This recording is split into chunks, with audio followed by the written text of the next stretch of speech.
Hello, and thank you for joining us at Continual, the never-ending convention.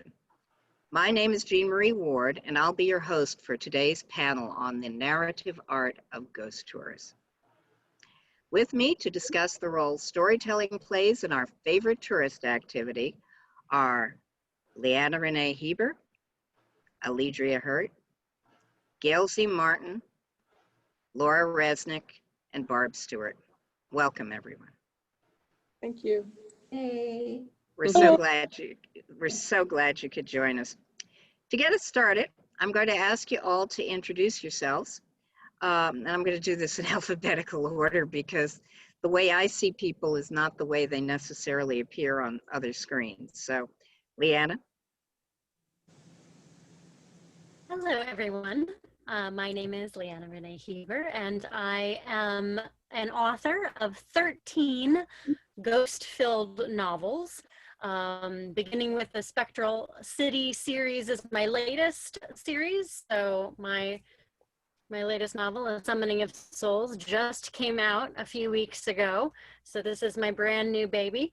And I'm also a ghost tour guide in New York City. So I give ghost tours through, my favorite part of Manhattan is the Greenwich Village area because some of my favorite ghost stories are in that area. So that's my specialty. And I also lead tours through Central Park as well. And I've also been a ghost tour guide around the country. I'm also an actress as well. So anytime that I've been in an area doing theater, I always try to find a little side way in which I can get into the ghost tour industry as well, because it is one of my favorite things. So I look forward to hearing everyone's strategies for their respective ghost tours. Oh, cool. I'm looking forward to that too, by the way. Alledria? Hi, I'm Alledria Hurt, and I am an author of 20 books at this point with a background in tour guide in Savannah, Georgia. And I actually also train ghost hosts. You train the ghosts or the hosts? I train the ghost hosts. That's what we call ourselves. We are the ghost hosts. I love it. I love it. Great. Gail? Hi, I'm Gail Z. and Morgan Bryce. As Gail, I write epic fantasy, urban fantasy, steampunk, and more. And as Morgan, I write urban fantasy, male paranormal romance, and they are all chock full of ghosts. I'm somewhere around 40 books, and I've got 12 current series and some that have concluded, but they're all full of ghosts, vengeful ghosts, restless spirits, mediums, psychics, and all the rest. So I am here as a writer and consumer of ghost tours because they're one of my favorite activities. Cool. Laura? Hi, I'm Laura Resnick. I'm a fantasy writer. I've written epic fantasy, the Solarian trilogy, lots of short stories, and I write the Esther Diamond urban fantasy series set in New York City, and it's mostly comedy. And I also work part-time as a tour guide here in the Cincinnati area where I live. And mostly I do underground tours, which are not ghost tours. We actually go underneath the city for these tours. But in the season, which is September, October, the ghost season, I also help out on the haunted tours that we do. I do the Covington is Haunted tour. Covington is across the river from Cincinnati. It's mostly a 19th century city. And I help out with the Queen City is Haunted tour, which my friend and coworker Barb Stewart is the head guide on.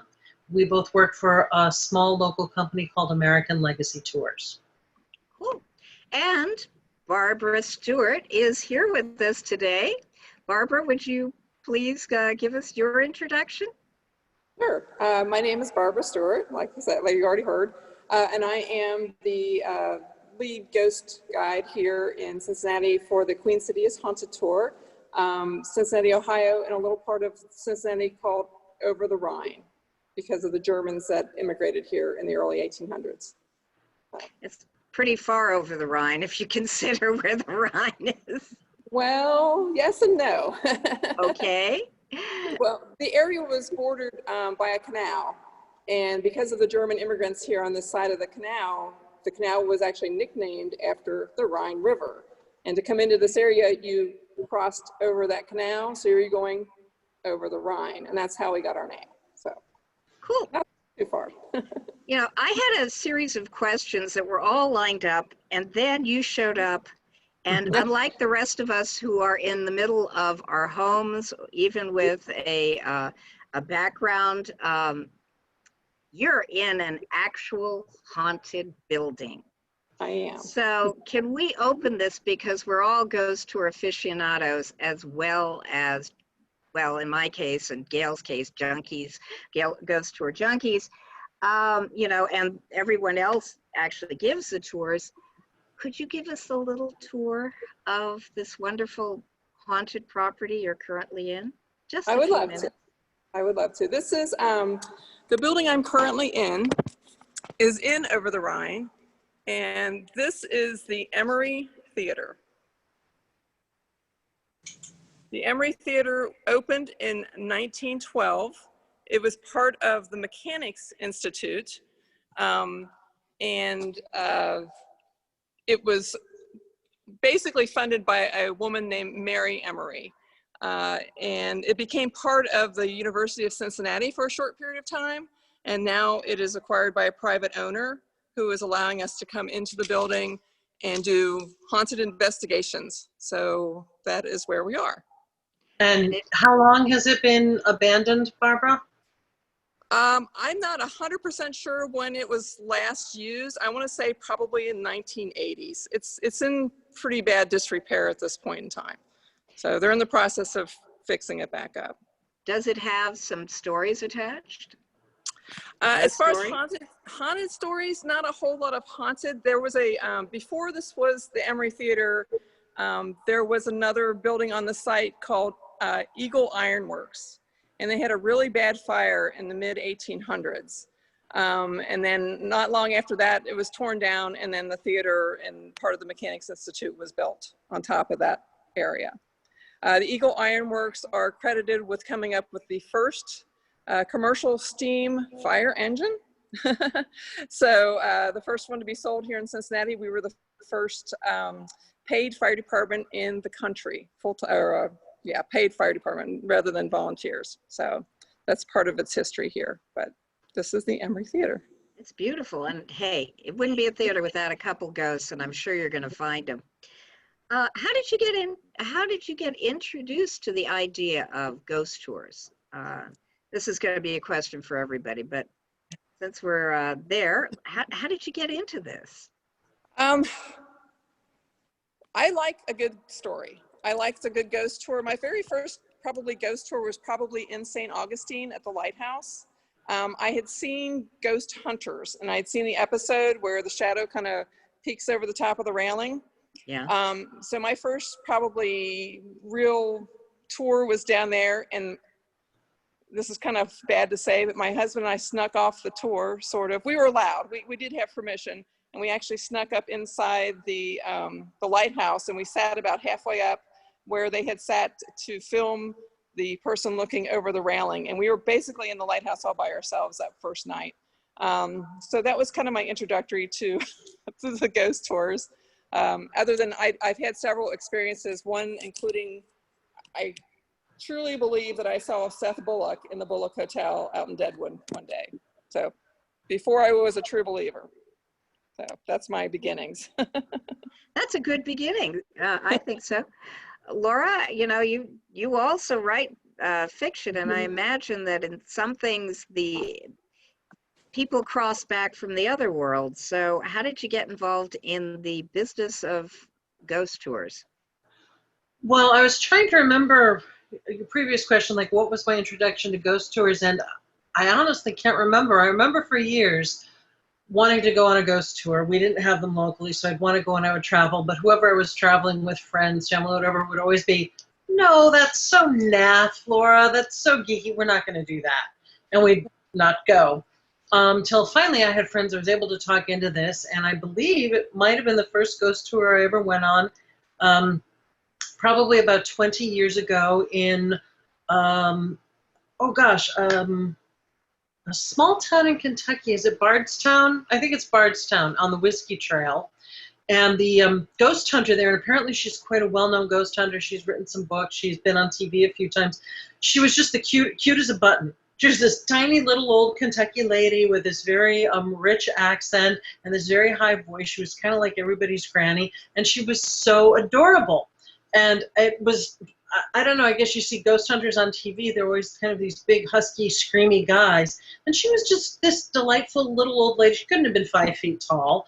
And I just love that being so different from how ghost hunters are sort of depicted in fiction. They always look like Hugh Jackman or something. So I think that more than anything got me interested. And she was not the greatest storyteller, in all honesty. Oh dear. And my friends were bored and insisted we leave the tour early. But yeah, I think that was kind of what got me interested. And then we started developing, people started developing ghost tours here in Cincinnati. I went out on some paranormal investigations with a local ghost hunter named Dan Smith, who does some tours. And then one night, just on a whim, I saw that this new walking tour company in Over the Rhine called American Legacy Tours was doing a Queen City is Haunted tour. And it was going to be in about 20 minutes. And I could just make it if I, left right now. So I did. And I went on that tour, and it was fantastic. The stories were great. The sights were great. I wound up going on all their tours and then finally applied for a job there. Oh, cool. Okay. Gail, what was your first introduction to the world of ghost tours? Well, I've loved ghost stories since I was a kid and picked up a book of regional ghost stories when we were on vacation in the Adirondacks. And I read that book until the cover fell off. And that just got me hooked on the idea that not only were there stories that varied by place, of course there would be because people live in different places, but that there were also themes to some of the recurring ghost stories like Crybaby Bridge and Woman in White and Phantom Hitchhiker and all of those. And I was hooked. It took me a little longer to get other people on board with going. I think I dragged my parents on a ghost tour in Salem, Massachusetts when I was in high school. I know I got Larry to go on one early on in Williamsburg. But at this point now, they're sort of a de facto part of every vacation. We've done them all around the world, from Rome to London to Dublin, up and down the East Coast, and even scoped out a few battle scenes for books in cemeteries. We warned the guide first. But yeah, cemeteries and ghost tours, they're my jam. Cool. And they play a role in, the ghosts play a big role in your fiction, as you said. Alledria, what was your introduction, and how did you get involved in giving these tours and in one of the most beautiful and romantically haunted cities in the country, Actually, Savannah, I Georgia? have one of the oddest ways that I got involved. I saw an ad in the paper that we have that's called The Connect. It is a small paper that is done throughout Savannah and the surrounding region, and they were looking for actors. And I was like, at that time, I had never acted before. I was currently unemployed. And I was just like, what's the worst that could happen? So I applied. And when I got there and talked to the gentleman who was running the show, he told me what we were doing, and he asked me if I was okay with that.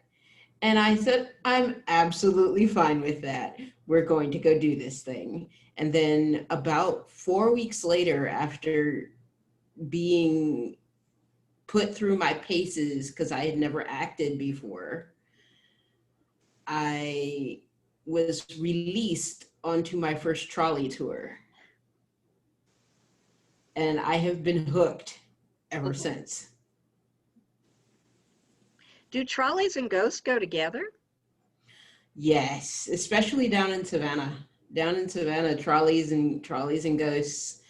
It makes for a different kind of tour because, of course, you're kind of trapped.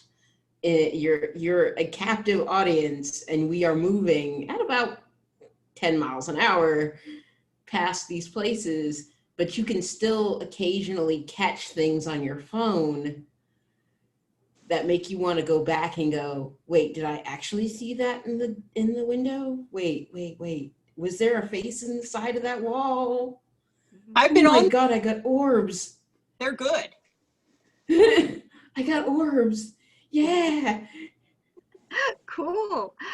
Leanna, you are an actress, but you've also been goth, I think, for a long time.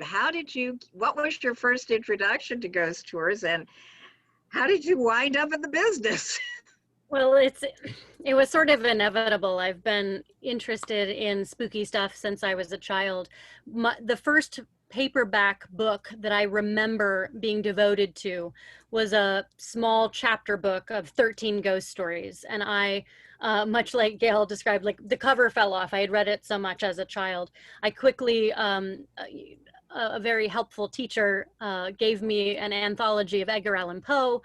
I was drawn to history as much as I was to ghosts, because I also had some paranormal experiences early in my life, and I knew that there was just more than we could see with our eyes.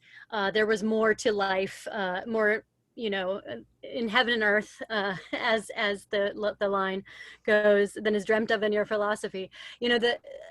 For me, history, ghosts, and performance were all three combined very early in my life.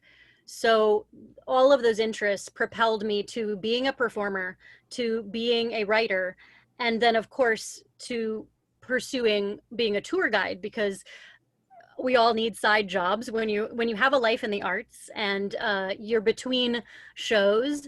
Having a side job where you can schedule some tours as a tour guide is it's a great job to have as a performer as well as a writer. So I knew that I wanted to write historical novels.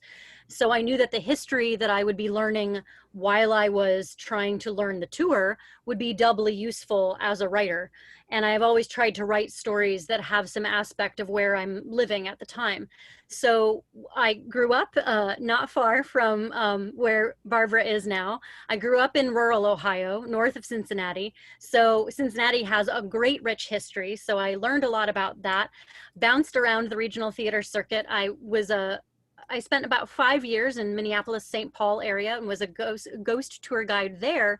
And then when I moved to New York, I knew that I wanted to write books set in New York. And so I knew that my side job would be a tour guide, because I had a lot of experience at this point. And so my first New York City tour guide job was not ideal. It was on the red double-decker buses. And those are hell for tour guides, because it's a volume of traffic, and a lot of times people are just using them for transport and they really don't care about the history. Being a walking tour guide, I have a lot more time to spend with the people who are ready to listen to the history. So I had a better experience with working as a walking tour guide in New York. And so I really have always tried to use my interest in the paranormal, my interest in history, and my interest and calling as a performer. I don't really know that I could take any one of these out of what my career has been. They're all entirely inextricable. My first experience of putting ghost tour guides into a book was when I traveled to London for research for my first novel series, the Strangely Beautiful saga. And I took London ghost walks there. And I actually befriended one of the main, Richard Jones, one of the greatest ghost tour guides in London, befriended him and learned all these wonderful real ghost stories that I then put into my Ghostbuster in Victorian London saga, so that the ghost stories I was using for my Ghostbusters to relate to as their usual haunts were actually London spirits, so that it wasn't something I needed to make up. I wanted to honor the ghostly legacy of that area. And then I've tried to do that ever since in every subsequent novel. Oh, Jean Marie. Yeah, just a quick comment. It's interesting how people come into doing the ghost tours. I went on a tour in New Orleans, and it wasn't my first ghost tour. I'd been on the academic ones and very serious historical ones, but I decided I wanted to do one of the performance-based ones just for fun. And this one said that it hit vampires, voodoo, ghosts, scandals. You know, it was a like 5-in-1 tour, so I didn't know what to expect. I get there and there's this lovely woman who's fully in costume, and she knocks it out of the park. She is a fantastic oral storyteller. Her whole body language, she performs this as we go through the French Quarter. She's got us all in the palm of her hands. I mean, she's just amazing. And when it's all over, we're walking back together, back toward Café du Monde so I can get my taxi. And I said, so I'm really curious, how did you get into this? And I said, you know, I'm expecting theater major, fine arts major. You know, she said, yeah, I majored in economics at Duke University. And I don't know whether this was her side gig or whether gave it up, threw the economics out the window and went for the ghost tour. But man, all that personality and talent is totally wasted if she's an economist somewhere, because she was awesome. Which segues into my next question. What actually makes a good ghost tour? You know, you were saying the engagement and the storytelling capability and the personality of the guide. You know, what are your thoughts on that, Gail? And I'll get to everybody. Don't worry. So. I love it when I hear a story that I haven't heard before, that you know is something that I haven't already read somewhere. I love it when I get the feeling that the person is respectful toward the stories, whether or not they, you know, actually believe in the hereafter. They are at least respectful and they're not making fun of the situation. And I love it when they have good factual grounding. Like I said, I've been on performative ones. I've been on straight academic, let's just talk the facts. And they're both good in their own way. But I want someone that I can tell loves doing what they're doing and can't wait to share the scoop with us and see what happens. Okay. Laura, what, you know, in your opinion, because you've been on these too, as well as giving them, what makes a good tour, you know, as a consumer of ghost tours? Well, I was just thinking about what Leanna had said about being on a bus. I'm like, wow, that would be so hard to make that work as a ghost tour. That would be a huge challenge, because I think since I do like 4 or 5 of our tours at the company, and it's we do very good tours, a lot of research, a lot of practice, a lot of background reading, really interesting sites.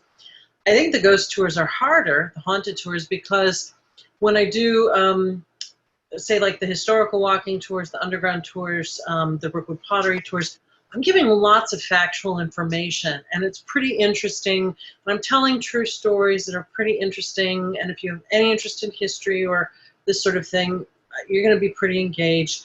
I think the haunted tours require this whole other level, because you've got to create atmosphere. These are ghost stories. This, you know, we do include a lot of history in our haunted tours, and Barb can certainly address a lot of that. But they've got to be atmospheric, because ultimately you're telling ghost stories on these tours. And I know that on nights when I've been out there doing haunted tours, it, you know, can be great when it's kind of dark and a little foggy and kind of spooky and the city's kind of quiet, and you know, you can give people some chills. But there are nights when there's loud music playing and a lot of traffic and a concert's letting out. Patrick, who is sitting off screen with Barbara tonight at the theater, he and I did a tour once, a Covington Haunted tour. I'm sure Patrick remembers this, where across the river, as we were doing one of our stories, suddenly the ballpark just exploded with fireworks because the Reds had won a game. Really kills the atmosphere. So I think, you know, you need really good material, but the kind of step up for the, I think what Gail was saying is accurate too. You know, you've got to be respectful of the material. I myself am a skeptic, but I don't bring skepticism to the stories that I tell when I'm guiding a haunted tour. I want to make it as exciting and interesting and also, you know, spooky and atmospheric as possible. And that's, I think, so you need good material, you need a guide who's respectful, who's a good storyteller, and that's really how we get hired at the tour company. At my interview, I had to prove I was a good storyteller. That's really what we're at. We have to prove we're loud as well, but good storyteller. But I think the big challenge of the haunted tours, on top of all the things you have to do well, and I do lots of walking tours everywhere I go, the thing you have to do really well on a haunted tour, better than any other kind of tour, is atmosphere. And sometimes you've got a lot of challenges around creating the sort of atmosphere a haunted tour needs. When the atmosphere is right, and I agree with Leanna, it's way easier on a walking tour than it would be on a bus or something like that. Yeah, then it's a really great tour. And I think that's really important. And it's also why people enjoy doing haunted tours after dark. It's much harder. I mean, we do daytime tours, but it's much harder to create that atmosphere, I think, when the sun's still shining.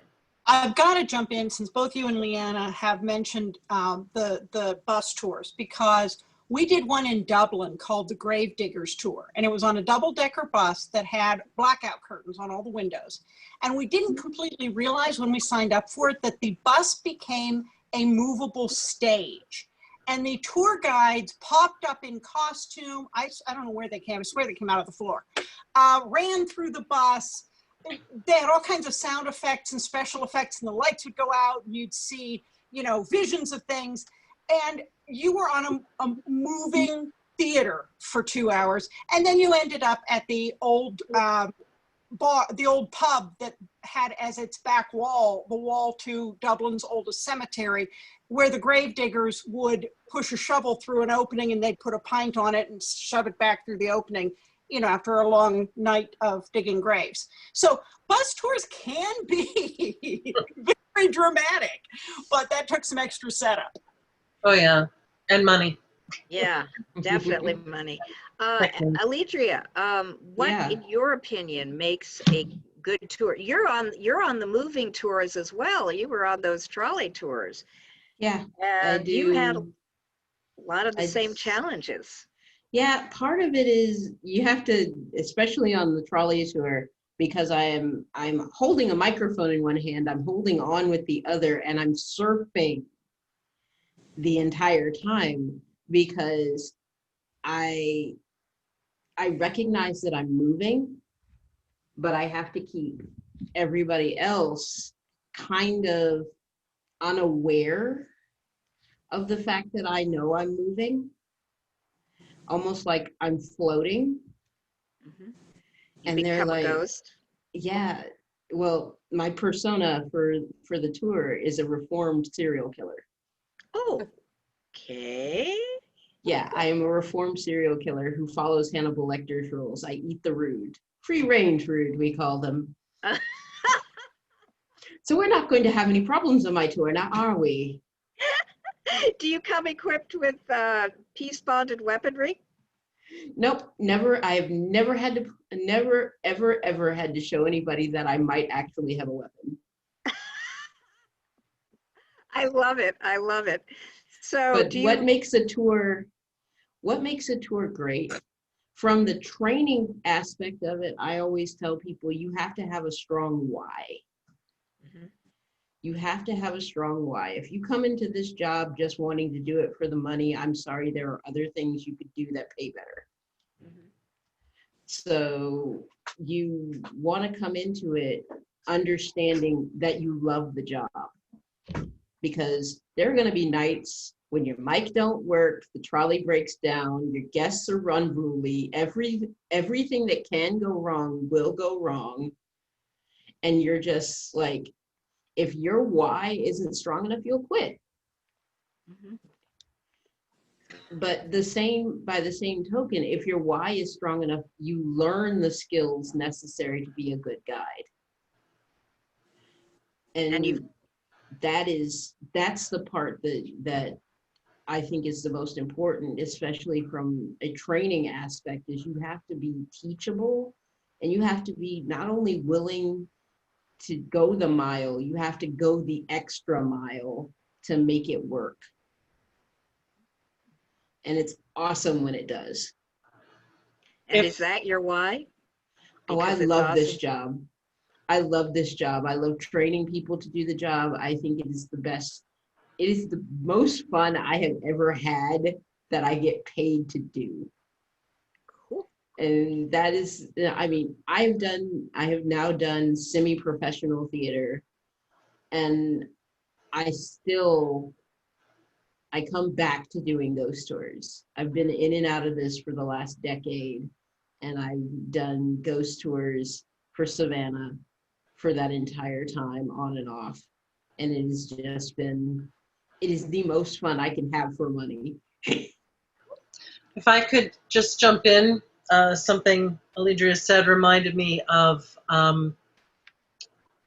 I was on the Queen City is Haunted tour a couple of years ago, and we had a family there with a couple of young children, like 9 or 10 years old. We don't get that many children on our tours because our tours are a lot of talking, and kids want something a little bit more action-oriented, I guess. But I remember we're kind of doing our go stop to stop and, you know, wearing our costumes and all. And this 9-year-old boy, he tugs on my skirt and he says, "So do you really believe in this? Or are you just in it for the money?" It's a little kid. And I was like, we don't really make that much money. Nobody's in this for the money, kid. I make more than a fast food worker, and that's about it. Kids, no filters, none. But you got to watch out for those little old ladies, especially the ones from, say, Kentucky or Tennessee. They ain't got no filters either. So, anyway, Leanna, what, in your opinion, you know, as a consumer as well as a person who gives the tours, makes for a good or a great ghost tour?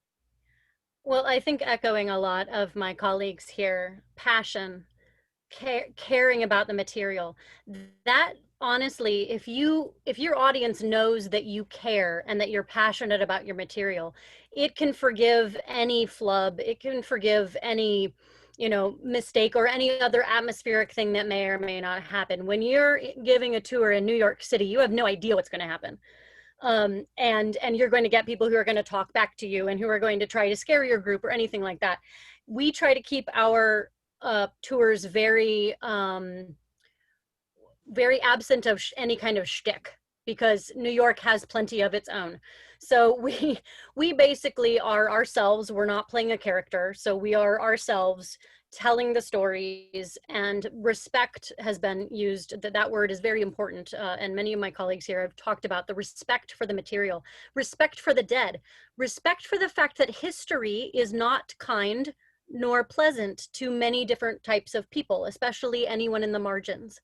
And so we're very open about those things. We're very open about hard history, about things that are complicated, about things that still speak to issues that we have today.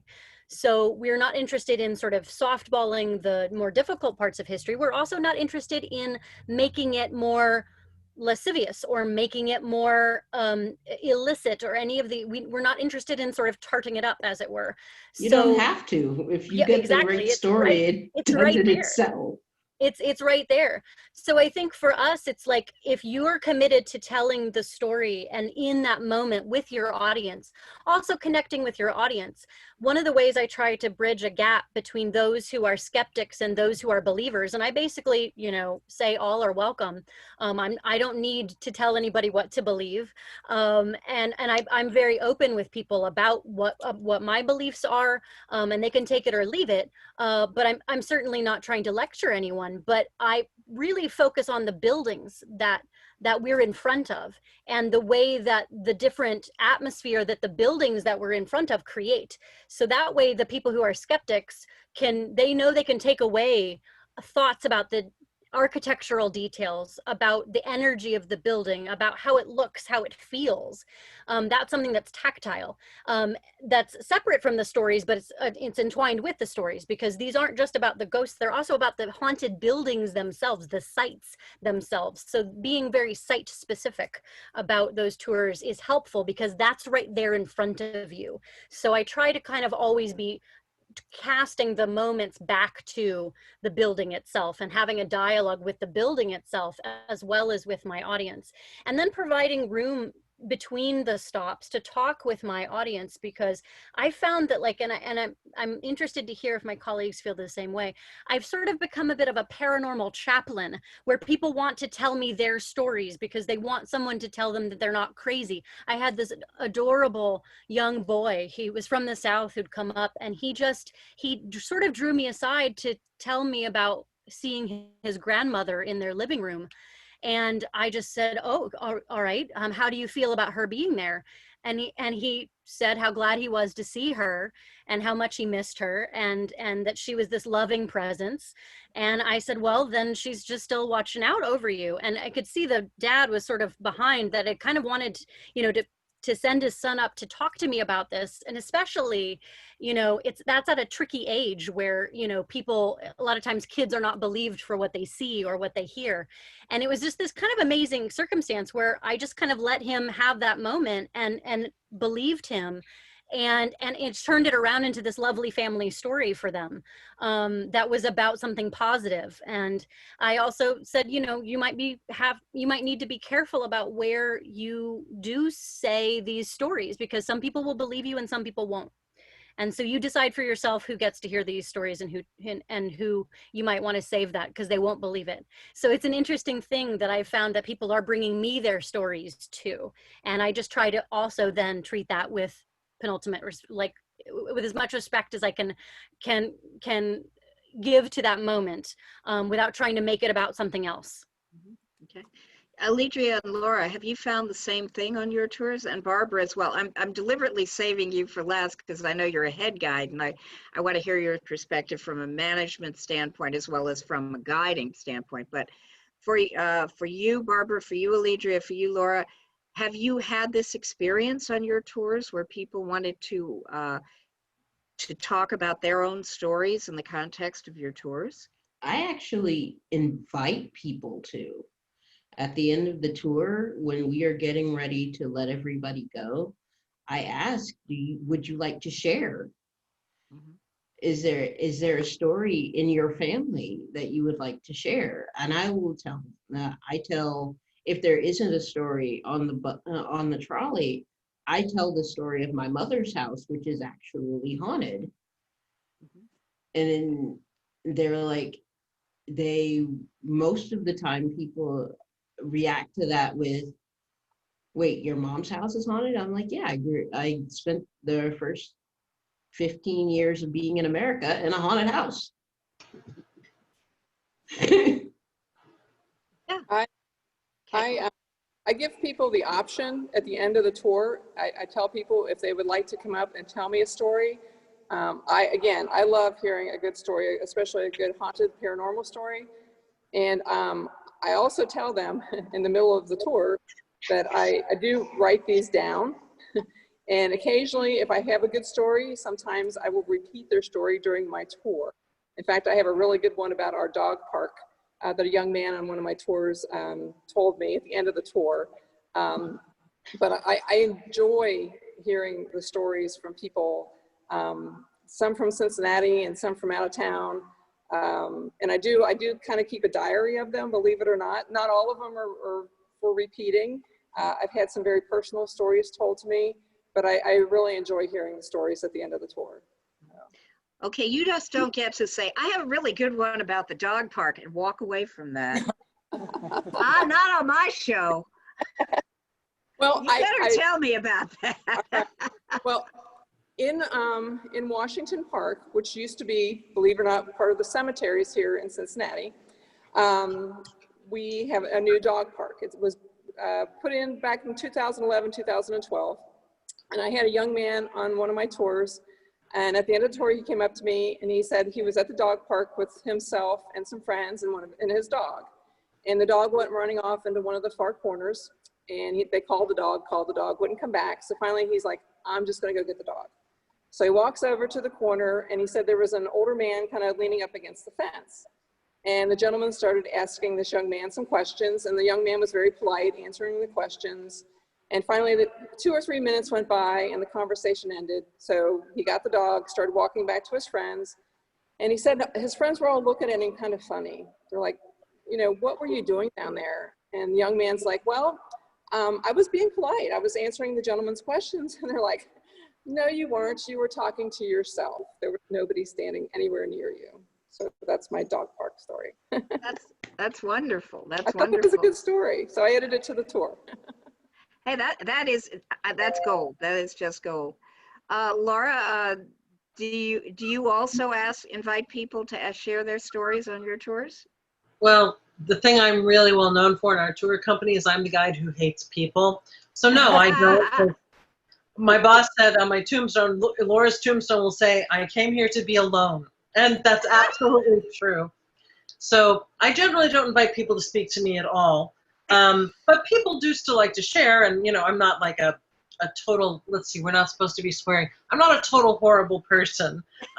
So what I find is not only do people like to share their own ghost stories, but, and sometimes I just totally don't get the point of that story, but I smile and nod. But what I do enjoy a lot, actually, people who come from out of town to live in Cincinnati always say Cincinnati's like the biggest small town in the world. So I think our greater Cincinnati area, it's probably close to 1 million people, but everybody knows everybody.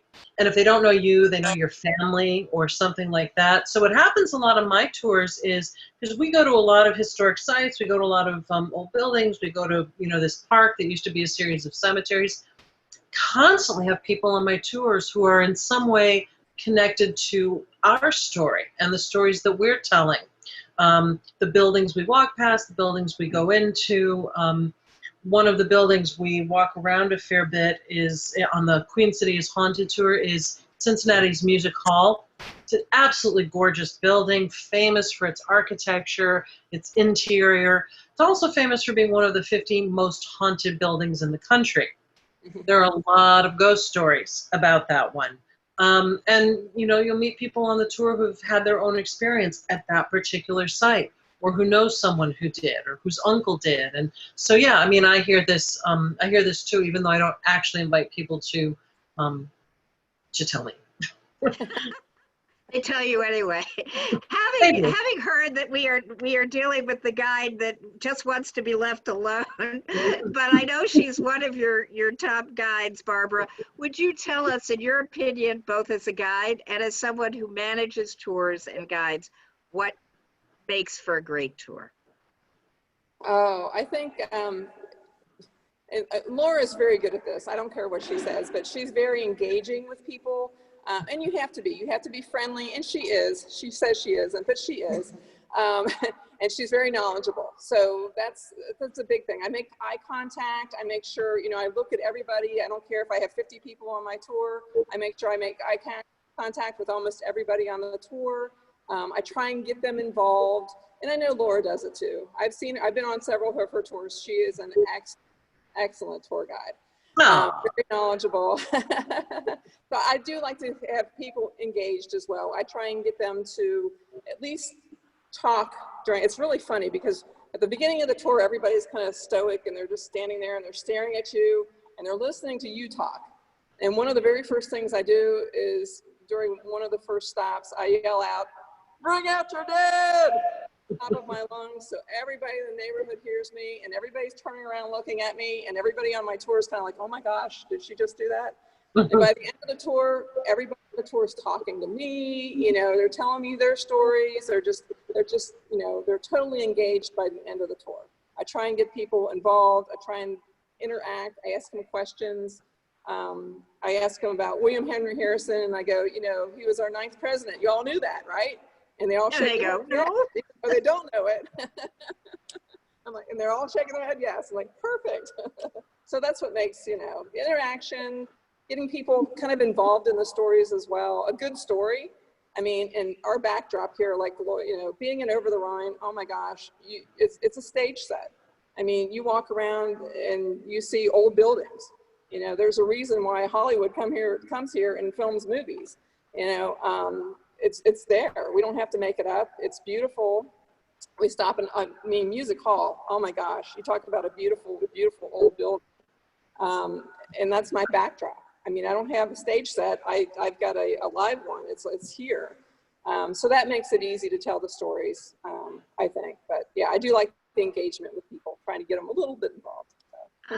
Cool. So what I'm hearing is respect, yes, research, engagement, storytelling, and all of these things do contribute. Now, some of us Well, most of the panel are writers as well as either ghost tour consumers or ghost tour givers or tour givers. And based on my own limited experience in Old Town Alexandria, I found that there was a lot of give and take between what I was doing as a docent in the John Carlisle House and my fiction changed as a result. So I'd like to know, for the writers here, what did you bring to the ghost tours as a writer and shaper of fiction? And what did the tours bring back to you? And I'll ask it slightly differently for you, Gail, but we'll get to you. Don't worry about that. Alledria, I'm going to lead off with you on this one. You know, how did your writing basically affect the way you deliver the ghost tours? And how did actually performing and delivering the ghost tours change the way you wrote? Or did it? Well, the way I teach how to do ghost tours is I teach basic outlining, which I did not used to do. Mm-hmm. But after several months of teaching other people how to figure out the details of a story so that they could tell me the story, I started realizing that yes, outlining actually does help. So I started outlining more. So that's kind of how those two things traveled together for me. And then my fiction is much more verbal now. Mm-hmm. I have to act it out. I have to do the voices. I have to Perform it. I have to perform it because that's how my brain thinks now. It thinks of it as a performance, and I need to do these things in order to be able to get it all down. And getting it all down is the most important thing. So I do the voices, I do the facial expressions, I just do it until I get what I want. Yeah. Laura? There's no wrong answer here, by the way. I've always been an outliner, and I'm very methodical in how I write, how I think, how I do things. So what I really find with tours is I really want a progression and a build of stories. And fortunately, the company that we work for, they're very respectful of the guides. So they always say, you know, you can tailor the tour to yourself, to your own style, come up with your own jokes if you want. Our rule is if you have a good joke, everybody in the company is allowed to steal it and use it. But if there's a joke you don't like that's in the script, you don't have to use it. And you can rearrange things. We all have to have the same like basic foundational stories and facts. I can't go around making up my own facts or ignoring the main stops or anything. But so I kind of tend to, with all of the scripts, rearrange them in a way that to me makes sense as a logical progression. Like we've talked a little bit about our famous music hall, a beautiful building, one of the 50 most haunted buildings in the country. We have a bunch of stories that we do around music hall. And I don't even remember now the order that they are in the script, but I know when I got the script and read it and started practicing it, we practice a lot before we go out. I rearranged them to what I thought was sort of, you know, an interesting story all the way up to what I thought was like the most bone-chilling story to end on. So, and I do that with all of the scripts on all of the tours I do, that I will rearrange them and rephrase them in ways that I think give more emphasis and kind of create more tension, which I think is important. And there are some stories on the haunted tour, I don't really get them. And there was one in particular, I said to Barb, I don't get this one. And she said, well, just leave it out then. If you don't get it, don't tell it. And that's really helpful. In terms of writing, I would say the biggest effect it's had on me is it's really made me appreciate my own city. Just being a tour guide in general has really made me appreciate what an interesting city this is and how many stories there are. And it's been really inspiring to me because I always thought yeah, this is a nice city to live in, but there's no stories here. There's, you wouldn't want fiction here. And I've really totally changed my mind about that and recognized I was just ignorant and dead wrong. Yeah, it's a great city, but it's not New York, or it's not Savannah, or it's not New Orleans. Yeah, but you'd be surprised what you find in your backyard. I discovered a 19th century grave that's literally in somebody's backyard, one street over. Mm. So yeah, you never know what you're going to find. Barbara, you're not yourself a fiction writer, but you have storytellers. How do you use, what sort of storytelling tools do you suggest to your guides? I mean, do you do what Alledria does and suggest they outline it or build their own story? Well, we have a like Laura said, we have a basic script, and when we first bring new guides in, that's what they get. They get our kind of a basic script of the stories, which are all fantastic. And then as they go along and they get familiar or they get comfortable with these stories, then I add on extra stories. I have several, a whole notebook full of extra stories that I can tell to give to them. They can add on. And like Laura said, if they don't believe in a story, that's a big thing. You have to kind of believe it. You have to be able to tell it and feel it, if that makes sense. So that's why I have some of these little extra stories. I don't know if I answered your question or not. No, actually you did. So that's, like I said, there are no such things as wrong answers. These are just questions to hear your stories on many levels. Yeah. So, because with regard to what Barb said, and something that I forget who said this, about anything can happen and things change and stuff goes wrong on a tour and so on. And well, Over the Rhine is a really, really busy place, and especially lately with construction and so on, and our routes change all the time. So one of the things as you go along there as a guide and get more comfortable with the tours, you get more and more stories and more information, so that when you suddenly find out, oh, can't do this stop at all tonight, you can still give everybody a really good, really full tour, because you have a whole repertoire of stories after a while, and you can just keep rearranging the tour to make sure everybody gets a good tour, even if they're not getting the tour maybe that 3 hours ago you thought you were going to give them. I also find I really like it when people on a tour ask questions, because when they start asking questions, that tells you what are they most interested in, and you can kind of steer your tour more in the direction of the things they're telling you they're most interested in. A silent group is a lot harder to give a good tour to, in my opinion. They're a hard crowd. They're a hard crowd. Alledria, before I go to you, Leanna, because I can just see you bursting. I just wanted to ask, have you had, since you are on a trolley most of the time, have you had unexpected things come, to basically interrupt what's going on there as well? Because you think that would be kind of a I can tell you stories for hours on the ways that tours have gone wrong over the last decade. I mean, there's the night that I broke a shoe. I literally broke a shoe. The heel fell off.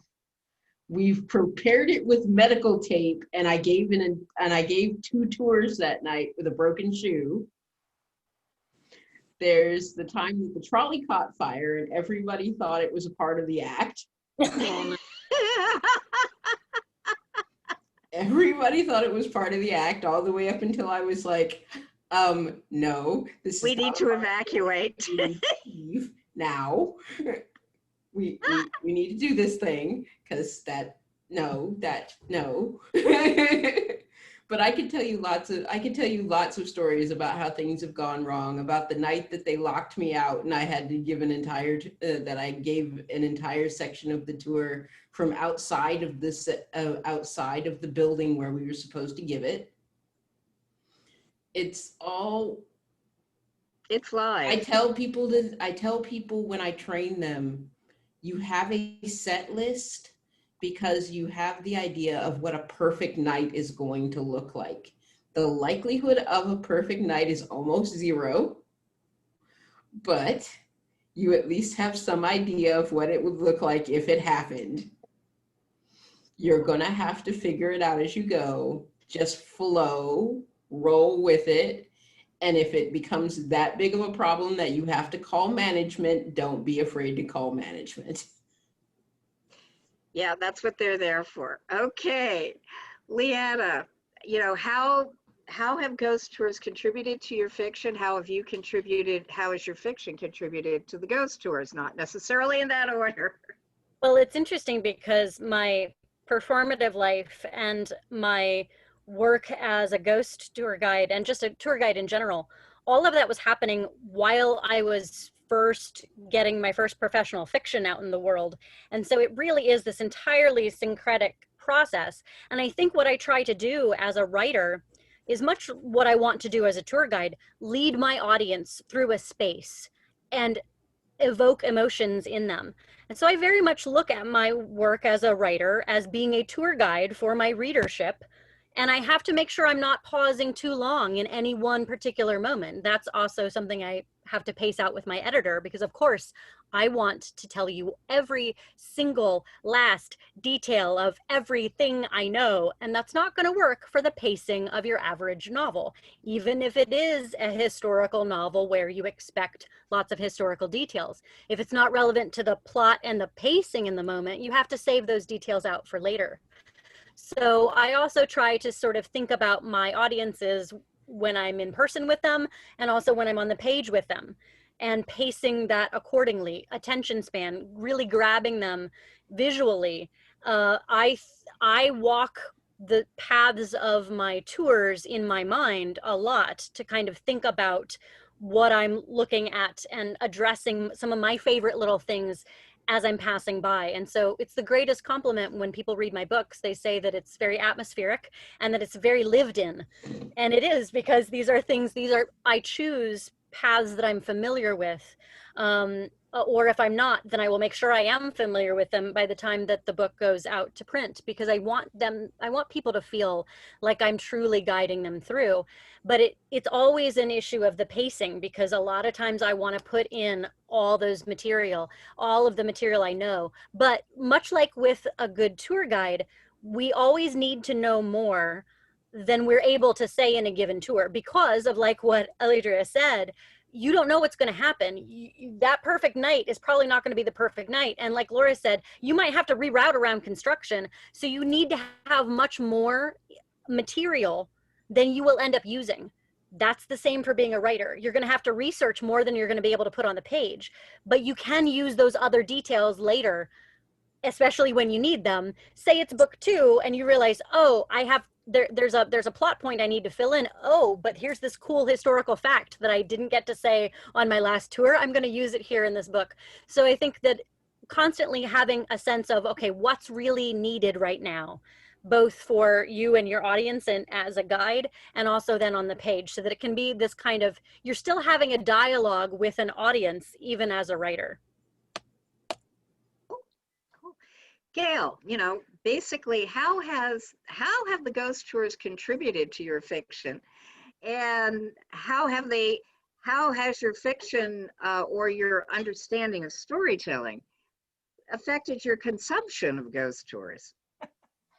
Well, I think in terms of how they affect the fiction, one of the things I love about going on ghost tours is I find these details out that I can't find anywhere else. A good ghost tour gives me stuff that isn't on a website somewhere. And so I'm very often making notes on my phone as somebody says something, I go, I can use that. And so that goes on to my notes app, and I usually have a page of notes by the time we're done. So definitely, I want all of my series that are set in different real cities, I want the city to be a character in the book and the stories to be something that couldn't happen the same way anywhere else, because they're very rooted organically in the ghost stories and the urban legends and the scandals and the secrets and all of that stuff that happens in that particular place. So I love getting those details. It makes it more real, because some reader out there is going to have heard that and they're going to go, oh, she did her homework. And that's what I want. I think one of the things that I've become very aware of in looking at ghost stories across the board is that we are telling stories about the dead, but we're telling stories that are relevant to the living. And the stories that we tell, you know, Leanna talked about, there's some hard history there. My Deadly Curiosity series is set in Charleston, and I talk about it being a glittering city built over rivers of blood because it has a terrible history. And I think a lot of the stories that still captivate us, there's so many people among the dead that we've forgotten, you know, but the stories that live on are the ones where we're still kind of uneasy. There's still some friction there, and usually they have to do with someone who didn't fit in, a woman who transgressed social boundaries or was believed to have, someone who was in the wrong place at the wrong time for who they were and where they were expected to be. And those are relevant issues. And so I think that's the humanity underneath the ghost stories that makes us want to keep telling them, because we're still looking for an answer through the vehicle of this person who may or may not have actually ever lived, but their legend is a cautionary tale or an instructive tale. There's a lot of morality play in ghost stories. Don't do this or you won't get to go to heaven, whatever it is. So I think that's the big takeaway I've kind of learned over the years. Okay. Well, this has been fascinating, and I would just love to hear everybody's experiences, both as, you know, consumers of tours and also as storytellers and tour guides. I wish I could be on all of your tours right now. I'm sorry we're all stuck at home, but I hope that this gives our folks at home a little taste of what's out there and a little taste of what we can look forward to in the future. And so, but we're coming up against the end of our time, so I'm going to ask everybody quickly to let us know what you're working on or what you're publishing now and where people can find you on the web. Gail, I'm going to start with you. Well, we've got new books coming out, both under the Gail Z Martin name and the Morgan Bryce name. And I'm easy to find as Gail Z Martin or Morgan Bryce. Make sure you have the Z with the Gail. Make sure you spell Bryce, B-R-I-C-E. And all of my social media sites and websites are under those names. So I'm pretty easy to find. Okay, cool. Laura? My website is lauraresnick.com. You can find me very easily on Facebook, and I'm pretty active there. And you can find our tour company at American Legacy Tours. I'm writing my next book and guiding underground tours, and I don't know whether or not I'm going to be doing the haunted tours this year because with the pandemic, everything's kind of quiet this year. And I believe you're also participating in an anthology. Yes, that you're in. Yes. Yes. Yeah. So I was thinking, I Deities got a story this week because now it's funded. Yeah. Yeah, we're on the hook to write those stories. Okay, Modern Deities Guide for Surviving Humanity. Anthologies of Zombies Need Brains. Look for it in 2021. Anyway, Alledria. You can find me easily at alledriahurt.com. That's ALLEDRIAHURT.com. And most of my social media can be found under Linktree. That's linktr.ee/Alledria. Oh, okay, cool. And you were saying 20 books you've written? Did I hear that right? I counted like last week when I did when I redid my books page. I have 7 anthology pieces out and 20 pieces between 5,000 words and 100,000 words. And so what's the most recently published work that people can find? Actually, I have 3 pieces coming out in October. Okay, tell us about that. I have 3 pieces coming out in October. I have a short story coming out in Slay, Stories of the Vampire Noir, edited by Nicole Givens-Kurtz. I have a anthology piece called The Black Rock in Valhalla Books the Devil's Due. And then I have a book coming out from Mocha Memoirs Press called Alice. Cool. Well, we'll all look forward to that. That's great. Barbara, okay, where can folks find you? And, you know, if you want to repeat AmericanLegacyTours.com, that's okay too. And tell us, you know, what is the current tour? I mean, can we expect the tour of the Emory Theater? Well, yes, you can find me at American Legacy Tours as well.